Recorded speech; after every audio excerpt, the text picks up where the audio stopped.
네, 오늘도 역대상 12장에 기록된 이 말씀을 통해서 하나님께서 주시는 은혜를 우리가 함께 나누기를 원합니다. 이 역대상 12장에는 이 다윗이 헤브론에서 남쪽 유다 왕으로 있을 때 다윗에게 모여든 사람들의 명단을 기록을 하고 있습니다. 여러분, 이 내용은 사무엘상에는 기록되어 있지 않는 그런 내용입니다. 특별히 이 바벨론 포로에서 돌아온 이 에스라와 학자들이 이런 다윗의 모습을 기록해 놓은 이유는 나라를 새롭게 세우기 위해서 이 다윗의 나라가 좋은 모델이 되기 때문에 이 다윗의 나라처럼 나라가 세워지기를 바라는 마음으로 기록을 해 놓은 것입니다. 여러분, 이렇게 나라가 세워지기 위해서는요, 하나님의 뜻 안에서 많은 사람들이 하나가 되어야 한다는 것을 보여주는 것입니다. 그래서 여러분, 사울 왕이 죽기 전에 다윗을 죽이려고 한참 쫓아다닐 때 이 다윗이 블레셋 땅에 있는 이 시글락에서 망명 생활을 한 적이 있습니다. 여러분, 그때부터 이스라엘의 군사들이 다윗을 찾아봤다고 말씀을 합니다. 여러분, 12장 1절에서 2절까지 말씀해 보시면 다윗이 기스의 아들 사울로 말미암아 시글락에 숨어 있을 때에 그에게 와서 싸움을 도운 용사 중에 든 자가 있었으니 그들은 활을 가지며 좌우 손을 놀려 물매도 던지며 화살도 쏘는 자요, 베냐민 지파 사울의 동족인데 그 이름은 이러하니라 라고 말씀을 합니다. 여러분, 여기 보시면 이 다윗이 사울을 피해서 블레셋 땅으로 넘어와 망명 생활을 하고 있을 때부터 이 베냐민 지파에 속한 사울의 유능한 군사들이 다윗을 찾아왔다고 말씀을 합니다. 여러분, 이 말은 하나님의 뜻을 아는 사람이라면 다윗을 알아봤다는 것입니다. 그래서 활과 물매를 잘 다루는 이런 유능한 군사들, 군 지휘관들이 다윗을 찾아온 것입니다. 그 수가 23명이나 됩니다. 그리고 여러분, 8절 말씀에는요, 갓 지파 사람들도 다윗을 찾아왔다고 말씀을 합니다. 그들도 용사였습니다. 갓 사람 중에서 광야에 있는 요새에 이르러 다윗에게 돌아온 자가 있었으니 다 용사요, 싸움에 익숙하여 방패와 창을 능히 쓰는 자라. 그의 얼굴은 사자 같고 빠르기는 산의 사슴 같으니라고 말씀을 합니다. 여러분, 이런 사람들은요, 다 능력 있는 사람들입니다. 14절 말씀에도 보시면 다 백부장들이고 다 천부장으로 일하는 사람들입니다. 여러분, 이런 용사들, 이런 전쟁에 능한 사람들이 사울 밑에 있었지만 사울은 이런 사람들의 능력을 인정하지 않았습니다. 어떤 사람이 사울 가까이 있었나면 도액같이 왕에게 잘 보여서 출세하고 싶은 사람만 가까이 있었습니다. 여러분, 사무엘상 22장에 보시면 이 사울 왕은 나라를 지키거나 백성들을 보호하기 위해 군대를 사용하는 것이 아니라 다윗을 잡아 죽이는데 군대를 사용했습니다. 그래서 여러분, 사무엘상 22장 8절 말씀에 보시면 내가 다 공모하여 나를 대적하며 내 아들이 이새의 아들과 맹약하였으되 내게 고발하는 자가 하나도 없고 나를 위하여 슬퍼하거나 내 아들이 내 신하를 선동하여 오늘이라도 매복하였다가 나를 치려하는 것을 내게 알리는 자가 하나도 없도다 하니 그때 에돔 사람 도액이 사울의 신하 중에 섰더니 대답하여 이르되 이새의 아들이 노베 와서 아히두베 아들 아히멜렉에게 이런 것을 내가 보았는데 아히멜렉이 그를 위하여 여호와께 묻고 그에게 음식도 주고 블레셋 사람 골리앗의 칼도 주더이다 하면서 이 다윗을 고발하는 장면이 나옵니다.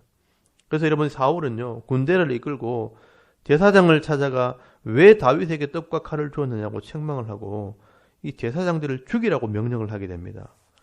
여러분, 이때 아무도 나서지 않자 이 사울이 도액에게 제사장을 죽이라고 명령을 할 때 이 도액이 칼을 들고 가서 85명의 제사장들과 또 그 자녀들까지 다 죽이는 이 엄청난 죄를 짓게 됩니다. 여러분, 이 사울이 이렇게 군대를 이끌고 가서 제사장들을 죽이고 이 다윗을 도와주었던 이 사람들을 죽이는 모습을 지켜본 사람들은 여러분, 믿음 있는 군인이라면요, 아무도 사울을 따를 수 없었을 것입니다.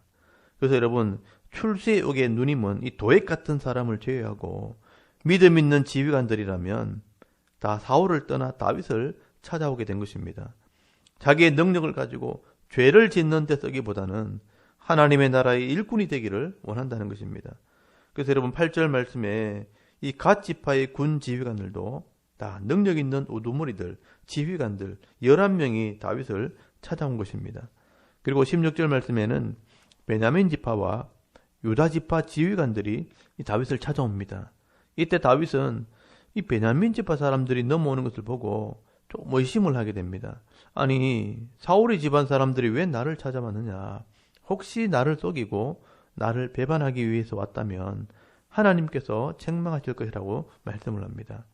여러분 17절 말씀을 잘 보시면 다윗이 나가서 맞아 그들에게 말하여 이르되 만일 너희가 평화로이 내게 와서 나를 돕고자 하면 내 마음이 너희 마음과 하나가 되려니와 만일 너희가 나를 속여 내 대적에게 넘기고자 하면 내 손에 불의함이 없으니 우리 조상들의 하나님이 감찰하시고 책망하시기를 원하노라 라고 말씀을 합니다.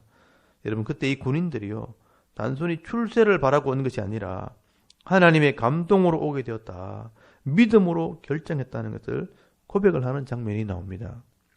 여러분 18절 말씀해 보시면 그때 성령이 30명의 우두머리 아마새를 감싸시니 이르되 다윗이여 우리가 당신에게 속하겠고 이새의 아들이여 우리가 당신과 함께 있으리니 원하건대 평안하소서. 당신도 평안하고 당신을 돕는 자에게도 평안이 있을지니 이는 당신의 하나님이 당신을 도우심이다 한지라.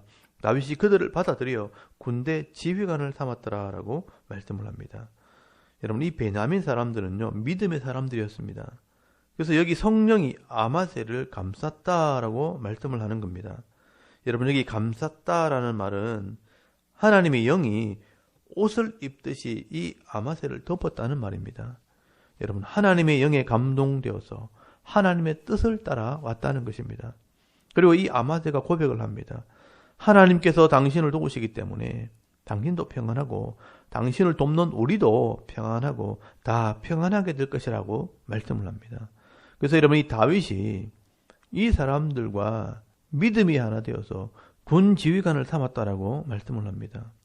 여러분 이런 내용을 역사가들이 기록하고 있는 것은 이 다윗과 함께한 사람들은 하나같이 믿음의 사람이었다는 것을 말씀을 하고 있는 것입니다.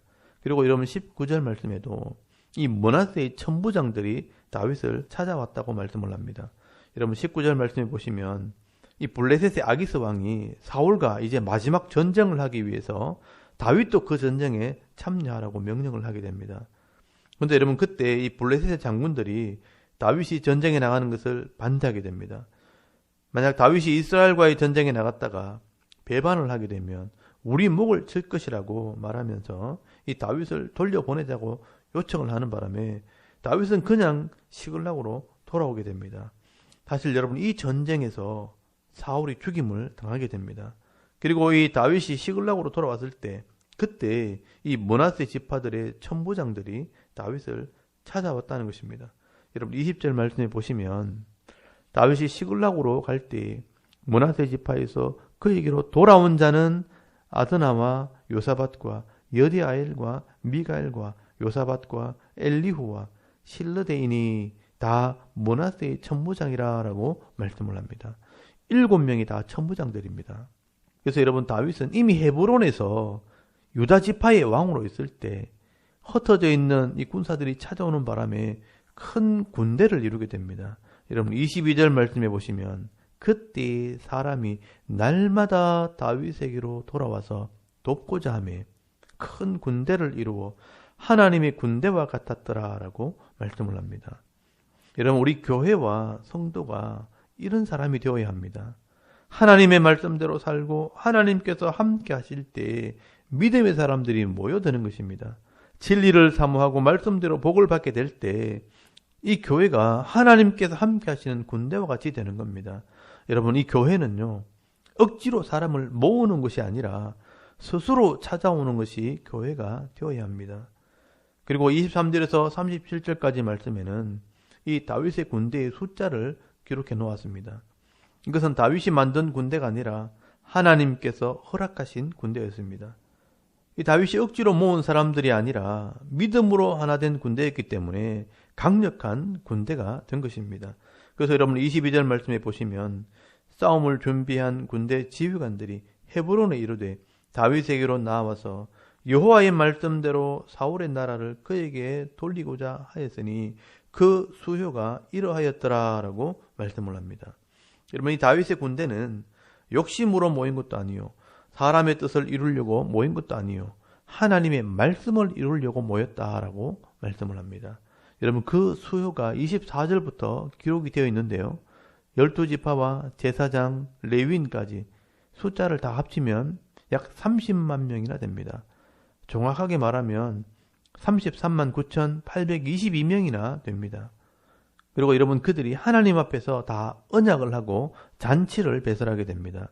여러분, 38절 말씀에 보시면 이 모든 군대가 전열을 갖추고 다 성심으로 헤브론에 이르러 다윗을 온 이스라엘 왕으로 삼고자 하고, 또 이스라엘의 남은 자도 다 한 마음으로 다윗을 왕으로 삼고자 하여 무리가 거기서 다윗과 함께 사흘을 지내며 먹고 마셨으니 이는 그들의 형제가 이미 식물을 준비하였음이며 라고 말씀을 합니다.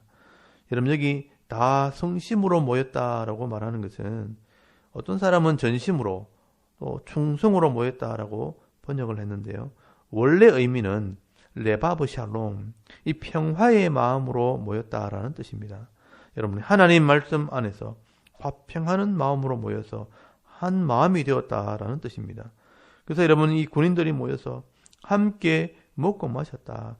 자기들이 스스로 음식을 실어와서 나누어 먹은 것입니다. 여러분, 이때 사울은 이 블레셋과 함께 마지막 전쟁을 하고 있었는데 이 다윗의 군대는 함께 모여서 잔치를 하고 있는 것입니다. 여러분, 이것이 바로 하나님의 군대의 모습입니다. 여러분, 전쟁은 누가 합니까? 하나님께서 하시는 것입니다. 여러분, 우리는 하나님 편에 서 있으면 되는 것입니다. 여러분, 오늘 역대상 12장에는요, 오늘날 우리 교회가 어떻게 모여야 하는가 하는 것을 이 다윗의 군대를 통해서 보여주시는 것입니다. 여러분은 12장 22절 말씀 끝에 잘 보시면 이 다윗의 군대가 바로 하나님의 군대입니다. 우리 교회도 억지로 모이는 것이 아니라 진리를 사모하는 자들이 믿음으로 모여야 합니다. 내가 욕심을 이루는 것이 아니라 말씀을 이루기 위해서 모여야 하는 것입니다. 싸우기 위해서 모이는 것이 아니라 서로 나누고 섬기기 위해서 모여야 하는 것입니다. 그래서 여러분, 40절 말씀 끝에 보시면 이스라엘 가운데 기쁨이 있었음이었더라 라고 말씀을 합니다. 여러분, 오늘도 우리가 이 다윗의 군대처럼 믿음으로 말씀을 따라 모여서 함께 예배하고 또 하나님께서 주시는 능력으로 서로 섬기며 나아갈 때에 하나 되어지고 기쁨과 즐거움이 있는 이 아름다운 공동체를 만들어 나가는 저와 여러분의 이런 영적인 삶의 모습이 되실 수 있기를 주의 이름으로 축원합니다. 아멘. 우리 잠깐 기도드리겠습니다. 오늘도 내게 주신 가정과 직장과 교회를 섬길 때 은혜와 기쁨이 있는 사역이 되게 하옵소서. 나라의 일꾼들을 위해서, 또 섬기는 교회와 가정을 위해서, 또 개인의 기도 제목을 따라 기도하고 오늘 하루 삶을 또 시작할 수 있기를 바랍니다. 다 같이 우리 하나님께 한번 기도드리겠습니다. 살아계신 하나님, 은혜를 감사합니다. 오늘도 이 아침에